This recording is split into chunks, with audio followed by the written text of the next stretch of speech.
Starting. So unfortunately, we've oversold things a tiny bit. I'm not going to be talking about buffered IO yet today. We're going to be pointing in that direction now. So like Stefan said, we're here to talk about single stream performance. And the title here is Unaligned Direct IO and the Future of the IO Path. So the Lustre data IO path is what Lustre does when you call read or write, or if you're using mmap, mmap accessing when you access mmap data. And so it means the data flows from user space through the Lustre client over the network and to storage, or the opposite direction if you're doing a read. And so we're going to talk mostly about the client part of the IO path. And that means we have to talk about the two ways to do data IO that are found in POSIX. That is buffered IO and direct IO. And note that memory mapped IO is a kind of buffered IO because it's the page cache, that's what you're mapping in. So we're going to take a very brief digression to say why we're so interested in talking about direct IO. The work I'm talking about today is going to be stuff that is not in 2.15, but I want to talk about what is in 2.15. For those of you who attended LAD last year, you'll be familiar with this, but we've got about a 10x improvement in direct IO read and write performance in 2.15 versus earlier versions. That's in the release that'll be out shortly.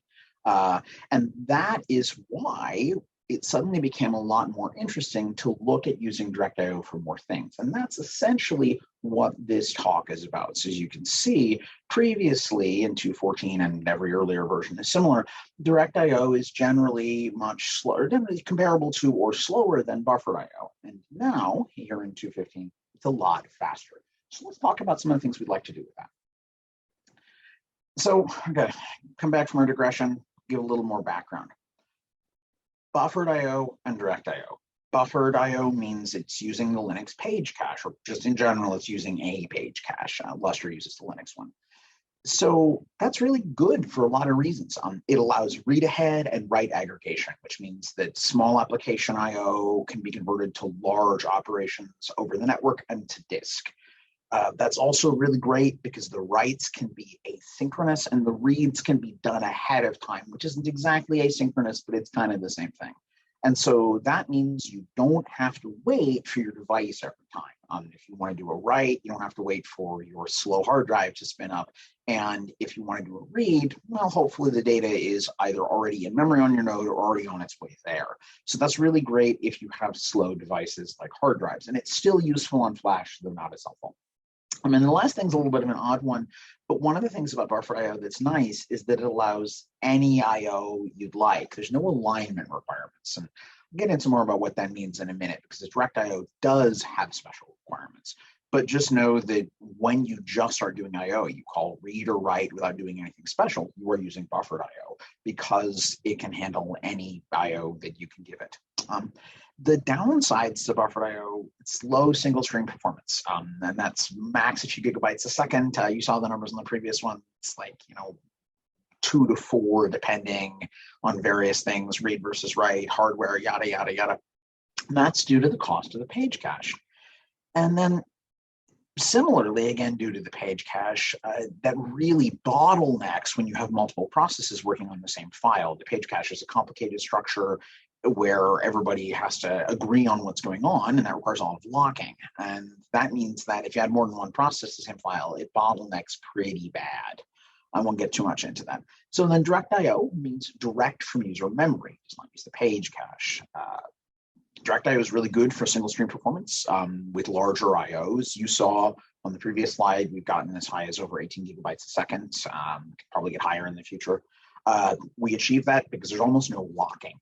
So there's no bottlenecks. So you get linear scaling as processes are added. So it's that lack of that decision not to use the page cache really gives you a lot in terms of being able to move data quickly. Excuse me.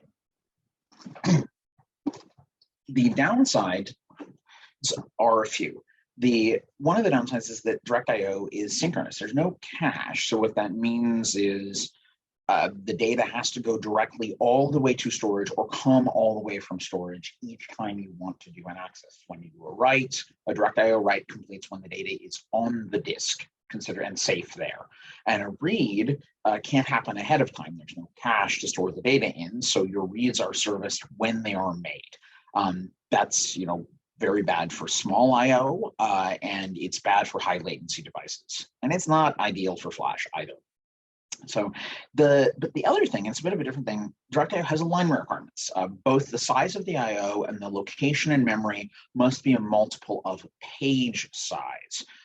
Some systems do block size or sector size for Lustre, and for most Linux systems nowadays, the requirement is that the I/O be a multiple of page size. And that means in practice, most applications cannot use direct I/O. If you want to write a structure that's 128 bytes in length, well, that's too bad, you can't. Direct I/O requires that you write a page. So it's very complicated. Some applications make use of it, but in general, it's not the friendliest thing for that reason. So just kind of roll this back through. Those of you paying attention may have noticed that the flaws and benefits of the two, at least as I'm presenting them here, which may be self-serving, but whatever, they line up really well. Buffered I/O, good for small I/O. Direct I/O, good for large. Direct I/O is good for many processes. Buffered I/O is not. Buffered I/O is nice for high latency storage and can handle unaligned I/O. You can just see, they all line up really well. And I think from a performance perspective and limitations perspective, this is a pretty decent rendition of the properties of the two, at least as far as we're concerned here. So I want to show you what the I/O performance of these two looks like. The black line is direct, the blue line is buffered. This is write performance with size. Read performance is broadly similar, but a little more complicated. So I'm showing you write performance. So you can see direct I/O starts out low and then scales, and wow, it scales as your I/O size goes up. And I'm not going to get too far into the details, but this is with 215. And you notice buffered I/O is near its maximum performance by the time you hit 256K I/O. Honestly, it's not that far off with 64K I/O. And then it actually gets slightly slower as you scale up in size. But I do want to highlight the left end of the graph with the smaller sizes. The gap between buffered and direct at the smaller sizes is really significant. You can see the direct I/O number is so low here, it's hard to see what it is on the graph. That is 10 megabytes a second. Some systems can do a little better, but that's really bad down at 4K I'm talking about. And the buffered is at 400, so that's literally 40 times faster. The ratio at 16K is not much better. 64K, the ratio is better. It's not a factor of 40 anymore, but it's still more than a factor of 10. And direct I/O doesn't catch up till you get to 1 megabyte, but then it pulls ahead and stays ahead. So you can see that those strengths and weaknesses pair up nicely, like I talked about. Well, what would be really cool would, of course, be if we could bring these together, because they do pair up nicely. So could we do that? Could we accept I/O from user space and then decide inside Lustre to use direct I/O or buffered I/O? Use each one when it's best? I mean, that'd be really nice. In theory, you could do that inside the file system. No requirement for app changes. You just have applications would go a lot faster, at least in certain circumstances. In circumstances where they were already performing well, performance wouldn't change. And that sounds cool, but that alignment requirement thing, we can't do arbitrary I/O with direct I/O because, like I mentioned, you want to do that 128 byte I/O, that 128 byte write or read. Direct I/O just can't do it. It's got to be page aligned. And then the other thing too is when you call malloc in user space, you don't usually get page aligned memory. So that's another problem as well. That's the same solution, the same issues. So let's talk about why I/O alignment is required. One of the main reasons is avoiding read, modify, writes for disk blocks. And block size is always less than or equal to page size. It's always been done that way. Those of you familiar with the old 512 byte limit for direct I/O in some systems, that's because that was disk sector size, also disk block size, sector size, not necessarily the same thing, but the same thing here. So the reason for that is if you have a read, modify, write operation from two different things are writing different parts of the same page, the page has to be read up from disk, updated, and then written back to disk, or the block, kind of the same thing here. And those have to be resolved. If process A reads up the page, updates it, and then process B does the same thing before process A writes the data out, we got a problem. We're gonna get data corruption. So this is normally done in the page cache. The locking and everything, the page is updated and brought into synchronization before being written out in the page cache. And direct IO doesn't have page cache, so we solve it in direct IO just by not allowing it. If you can't write part of a page, then this isn't a problem. But the thing about this is Lustre can actually handle read modify writes transparently on the server. We have a mechanism on the server for doing read modify writes, just a little bit of local memory stuff there. So that's not a problem for Lustre. There's another one though, and this one's a kicker. The data for RDMA has to be page aligned. And yeah, I know a lot of you are kind of squirming because you can say some devices do support unaligned RDMA, but it's a lot slower.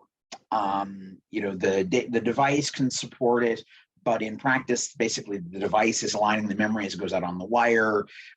There tends to be significant performance implications, and it's certainly not, the support is not universal. So basically, RDMA data must be page aligned. And something to know is that the page cache is aligned memory. And so when you do buffered IO, when you put the data in the page cache,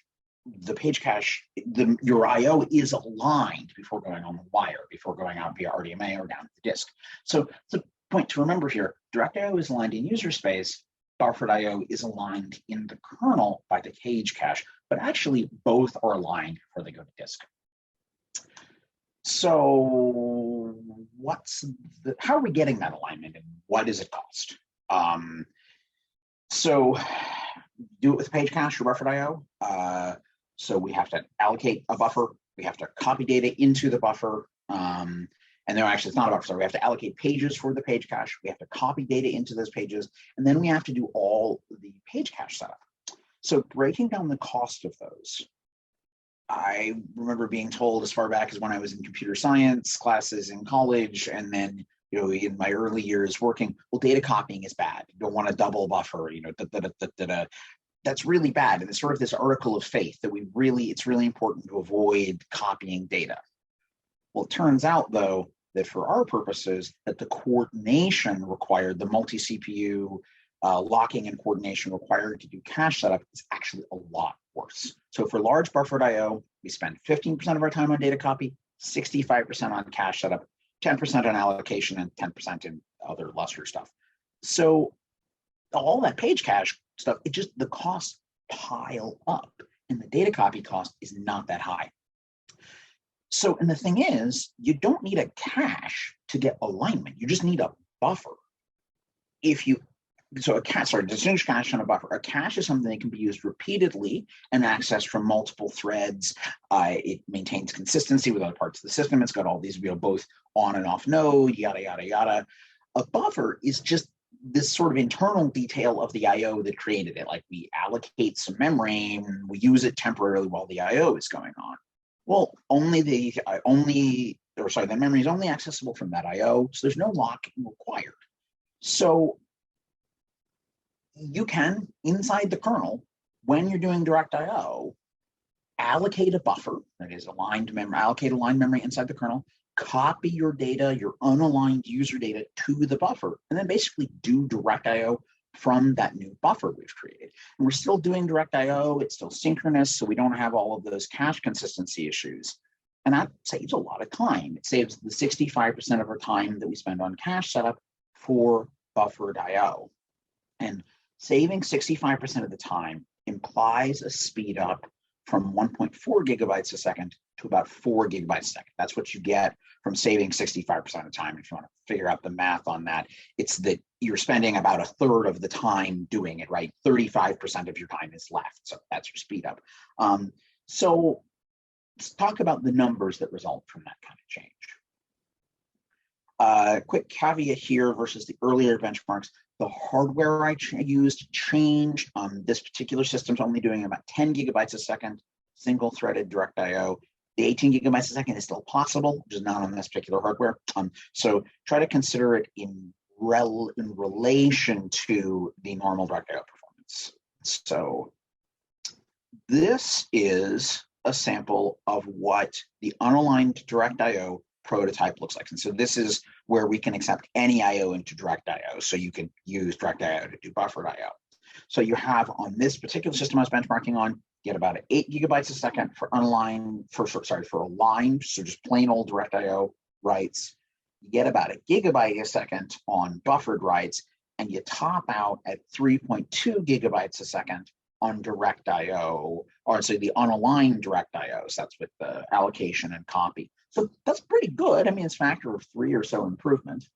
You know, and I like that, but it's only 40% of the performance of the aligned direct IO, excuse me. You know, and that data copy and memory allocation do have costs. And that's what we're seeing there, but we can do better. The allocation and memory copy for buffered IO are single threaded. And that's because it's not any faster to parallelize them. We had a patch that actually did that, where we would take a larger buffered IO and spin off daemon threads to do some of the work for it. And basically it wasn't faster. It was occasionally a little faster, but mostly it made things worse. And so we eventually removed it because we couldn't make it any better. But that's that page cache stuff. That's all the coordination required to keep everything in sync. That means you don't get benefit from multiple threads.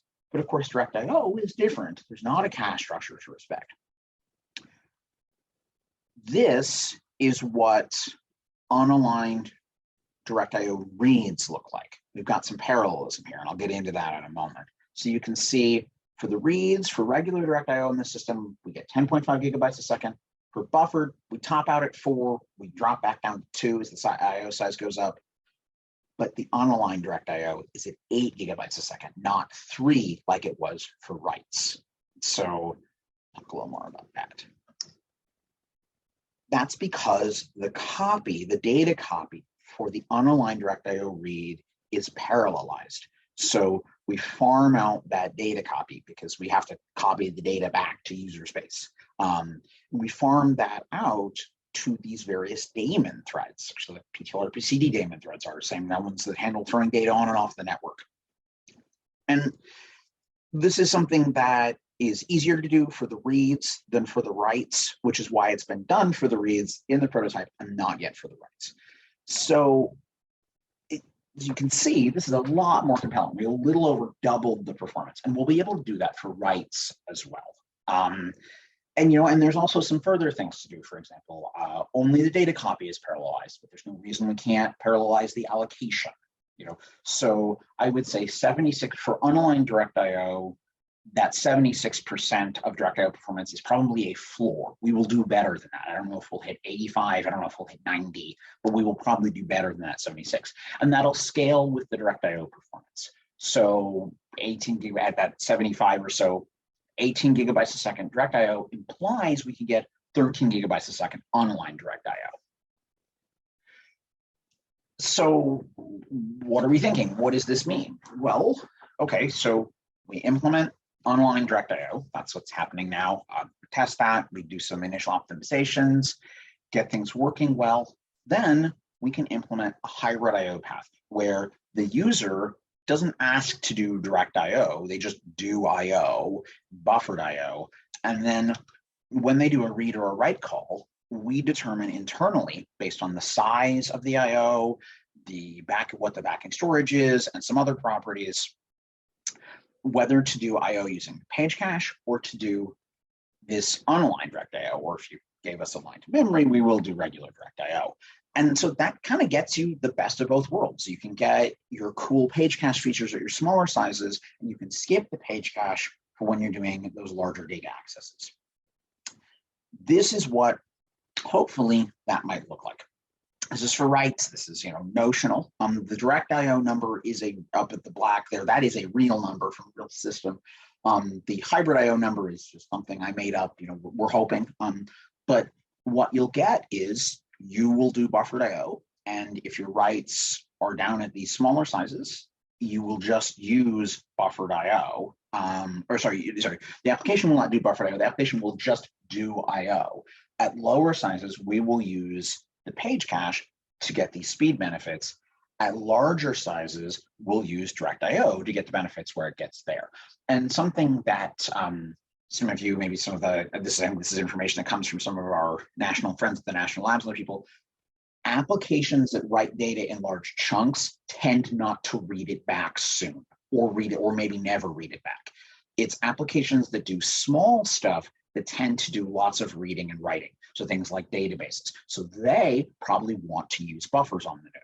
But applications that are slinging large amounts of data are generally either reading in a deck or writing a deck out. And that's usually mostly a one-way operation. So you don't really want to use the cache anyway. So, kind of winding down, this is where we're at and what we're planning. Unaligned Direct IO is slated for Lustre 2.16. The prototype's fairly far along, but these things always take longer to finish than you think. So it'll allow direct IO from unaligned memory and direct IO that is not a multiple of page size. That's going to be still like opt-in. It's not going to do anything if your application isn't using ODirect. So cool, but limited, and you have to do work to get any benefit from it. The hybrid IO is slated for the future, 2.16 plus. You know, I mean, I'd love to say 2.17. That is a ways away, but you know, it's a ways away, and the priorities change. So we are aiming for a gradual phase-in. You know, I've mentioned a few different reasons why it would be good based on your IO size or based on your backing storage, and there's some other stuff around parallelism. And sort of we're going to kind of get that ability in there initially to use direct IO for large buffered IO, and then kind of expand it over time as we see, as we can be confident that we understand and the system can recognize when that will be helpful. And this is sort of a throwback to LAD last year, but we do have some further direct IO efficiency improvements somewhere in the pipeline. I don't know when we're going to get to those, but that 18 gigabytes a second can probably go to maybe 30, maybe a little better. And those benefits will show up in the hybrid IO path, as we talked about. So, all right. Thank you all very much for listening to me ramble on. More details are in LU 13805. There's my LAD talk for more about direct IO performance. And just more time, thank you to Nathan, who asked me a good question back in 2 years ago now. So. Thank you, Patrick. Thank you so much for this great presentation. It's super interesting and exciting. We do have multiple questions for you. One from John Fragala. For your single stream large IO performance testing, how widely are you striping that single stream into the OSTs, and what drives are being used to measure the single stream performance on the USTs? Sure. So the OSTs here are Flash. I don't know any more than that. Sorry. You know, I know, John, you're more of a hardware guy than me. As far as the striping, you know, so it didn't matter that much. It does need to be striped, but those numbers were, I think, maybe 4 stripes. You can really throw a lot of data at one OST with direct IO. The limitation, there are some significant limitations for how much data you can throw at one OST when using buffered IO. Those mostly don't apply when you're using direct IO. And that limitation is per client. So like when you're using buffered IO to a particular OST, there's a limit of, you know, I don't know if it's 5 gigabytes a second, whatever, but it's only a few gigabytes a second that you can get to each OST. So you need to be using a lot of OSTs from each client. For direct IO, those limitations, which are cache-based, mostly don't apply. So in fact, on a particular extreme test bed, I've gotten 18 gigabytes a second to one OST from one client. That's not a normal thing, but it can be done. So yeah. Okay, thank you. We have another question from Aurélien de Grémont. So does this mean regular writes using the new IO backend won't be put in the page cache anymore, and further reads on the same client, reading the same data will have to go down to server? That is correct. So for those larger writes, that would be the case. We're going to have a tunable somewhere. You know, I can imagine a few things. I mean, there'll be an on-off switch. There'll be like a size boundary you can pick, you know, so writes above a certain size. If there's demand for it, we might add a flag so you can turn it off on a per file basis. But yes, that's correct. That is necessary. You know, if we could go really, really fast and use stuff from the page cache, that'd be cool, but we can't. So, so the page cache is a necessary sacrifice to get some of that performance. So. Great, thank you. But to be clear, this is only for those larger I/O cases. So if you do a very large I/O and then read it back, yeah, and that'd be worse probably. Okay. I have a question myself. When you talk about direct I/O and application using ODirect, so those are calls from the user land. What about I/O done in the kernel, like NFSD directly to Lustre? How does that work? That is a very good question. So NFSD, gosh, I wonder how those buffers work. That's an interesting question. It would work fine for this. So it's a little bit complicated, but we cheat. I don't know quite how to say it. But yeah, I don't think NFSD can do direct I/O normally. You know what, Stefan, that's an interesting question. There might be some internal limitations that might prevent that from working correctly. It would be something we could recognize, and it might just be that NFSD didn't benefit from this. That would be your worst case. I'm curious about that because I know I have a current performance issue with NFSD used on Lustre, and I was wondering if this could benefit, like in. Yeah, I don't think so. I think your problem. So briefly, I think your problem is probably small I/O and synchronous, which is not going to be helped by this. If the application is requesting synchronous behavior and doing small stuff, well, yes, that will be slow. Yeah. Nothing we can do about it. So, thank you.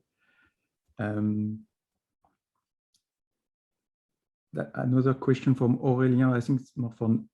Does somebody know if POSIX requires write data to be put available in page cache after write completion? So, Aurélien, so I do know the answer to that. So, POSIX doesn't say anything about data location. It says things about data safety.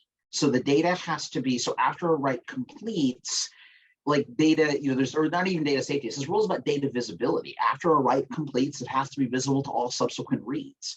That's the only thing it says.